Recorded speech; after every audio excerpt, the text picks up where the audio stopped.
Hey y'all, we're back over at Rich's place. Went out and purchased the 23/32 plywood, 5 millimeter underlayment to fill up the 1 inch U channel, aluminum channel we bought. Rebuilding these doors on a trailer instead of making them in just bits and pieces. Like they originally were. We're making, they're going to be solid. They're going to be a bit heavier, but they're going to be good and strong. They'll outlast the rest of the trailer, that's for sure. She's 24 years old now, so this, it wouldn't have been this bad had we had got at this 5-10 years ago. It's really our own fault. We really needed to get after that sooner, but there we are. I don't know how well this is turning out in here. We're gluing the 5 millimeter underlayment to the 23/32 plywood. The tin, the outer skin is just sitting there. We're using the actual channel knocked on her. She's good and tight, just to hold it all together. We're clamping things down. But that's it. So the back side of the door will be the 5 millimeter underlayment. It's got a nice presentable side to it. It's got a rough side and a sanded fine side. So not bad. The whole project at this point about $350. We actually got down on ourselves about this. And thought, maybe we should just rig up the doors and put this thing up for sale and go get us another trailer. Two things really come to mind thinking about that, why that's not the greatest idea. But one, I don't know how much longer I'm going to need a trailer, to tell you the truth. Rich obviously didn't really care to do the racing much anymore. That's why he sold his go-kart. The Briggsy that we're building is really just a toy. Yes, it'll be for putting new guys in. It'll also be for my brothers to play with if they feel like driving something. It won't challenge them. It really won't challenge anybody that has any experience in one of these cars because it's not fast. It'll basically be a 75-mile-an-hour indoor go-kart outside. It'll be a laugh. It might be cool once or twice. I can't imagine any of these guys wanting to play with it more than once or twice. It'll probably be a bit boring.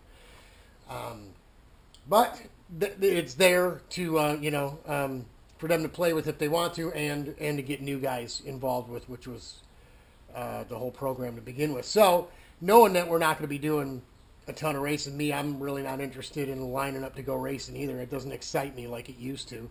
I still love driving a go-kart. I still like working on and building them and stuff.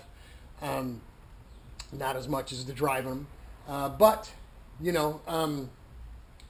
not sure how much longer we're going to be involved. So to go spend $6,000 on a trailer just didn't make a lot of sense, So we figured we just put new tires on this one last July. We just put the roof coating on last fall. We just put the insulation in it last fall. So why not just keep moving forward, throwing a couple more bucks in it. I got underneath it actually and looked at the chassis, and she's rusted up again. We did the POR on the chassis. We had it jacked 2 foot, 3 foot up in the air about 10 years ago. And we really should have been addressing that every 5 years, because it's not junk, but it's rusted pretty good. The front side of every cross beam is rusted up pretty good. So when we're done for the year, we'll jack it up, put it up on blocks. We'll get underneath there and scrape it and chip it and grind the rust off as best we can, and we'll get under there with something and paint it up again. That'll probably take us to the end of our days with this thing. But the doors will be good and strong. We're still got to work on the side door a little bit. We don't think it's in anywhere near as bad a shape as these rear doors were. But nice, really nice, good and solid. Yeah, we couldn't reuse any really of the original trim. So we just went to the aluminum store, the metal store, and just bought up a bunch of new stuff. So that's it. At this point, we're going to let them glue up. Tomorrow we'll pull them apart. We'll start mitering all the aluminum trim and get it all cut to size and fitting before we go ahead and pre-drill for the screws. Then what we're going to do is probably use some 3M spray Super 77 spray glue on the back side of the skin and glue that down so it doesn't move as we're pushing these trim pieces back into place and screwing them down.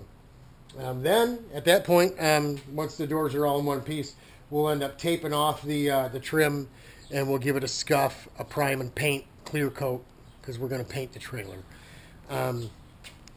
Again, that whole thing, 2 new doors, all the material, back on the trailer, hardware, spray paint. We bought paint to respray. We're going to do the hammer tone stuff on the top where that paint last year just didn't turn out too well.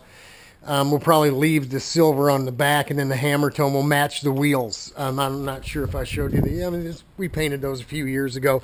It's a little darker silver than what's up there now. Not much, but maybe just a little.